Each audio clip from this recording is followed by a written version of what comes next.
ပတ်စံကုန်တဲ့ကုသိုလ်ဆိုတာဒါနကုသိုလ်တစ်မျိုးပဲရှိတယ်ပတ်စံမကုန်တဲ့ကုသိုလ်တွေကများတယ်ဘာကုသိုလ်တွေတုံးဆိုငါးပါးသီလစောင့်တည်တယ်သီလကိုမျက်မျက်နှုံနှုံထိမ့်သိမ်းဆောက်ရှောက်တယ်ပတ်စံမကုန်မြတ်စွာဘုရားဟောထားတဲ့ကုသိုလ်ကောင်းမှုဆင့်ပို့ပြီးတော့ကောင်းတဲ့ကုသိုလ်ကောင်းမှုဆိုတာဝေလာမသုတ်တံမှာဟောထားတာကိုမှတ်သားထားဖို့လိုအပ်တယ်သာတုဋ္ဌိတသံဃာလို့ဆိုတဲ့အရက်လေးမျက်နှာလွတ်လပ်စွာသွားလာနေကြတယ်သံဃာတော်တွေကိုရည်စူးပြီးတန်ခိကကြောင်းဆောက်လုပ်တာဟာကုသိုလ်ထဲမှာတော့ဝေကြေးဒနာအကုန်ကြခံပြီးလှူဒန်းတဲ့ဒါနကုသိုလ်တွေထဲမှာတော့အကောင်းဆုံးပဲအဲ့ဒီကုသိုလ်တွေကောင်းတာရှိသေးသလားလို့ဆိုရှိတယ်အဲ့ဒီကုသိုလ်တွေကောင်းတာဘာလို့ဆိုခုနတော့ကတရားဝဲမစခင်ကမျက်မျက်နှုံနှုံရွတ်ဆိုလိုက်ကြတယ်ဗုဒ္ဓံတရဏံကိစ္ဆာမိဓမ္မံတရဏံကိစ္ဆာမိသံဃံတရဏံကိစ္ဆာမိဆိုတယ်အဲ့တရဏဂုံ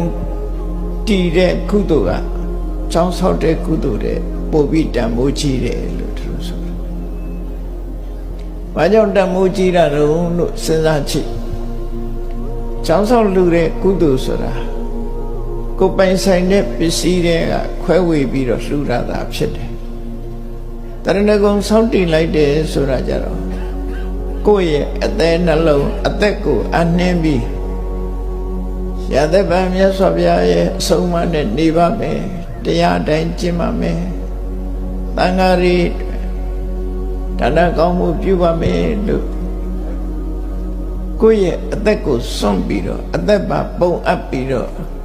ဘုရားတရားသံဃာယရဏသုံးပါးကိုစိကတ်တာဖြစ်သောကြောင့်သူကပို့ပြီးတော့မြတ်တယ်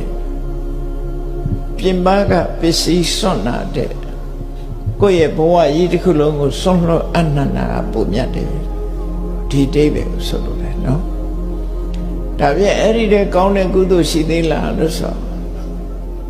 တရဏဂုံတင်ပြီးငါးပါးသီလကိုအသက်ထက်မြတ်မြတ်နှုံနှုံထိမ့်သိမ်းဆောင်ရှောက်တာပို့ကောင်းတယ်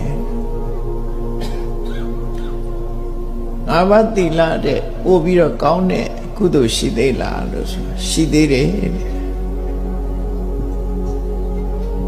လက်လေးနှစ်ချောင်းနဲ့ကြောက်ပြင်းမောမှာနတ်သားသွေးထားပြီးလက်လေးနှစ်ချောင်းနဲ့ယူပြီးနာဝကိုတိတ်ပြီး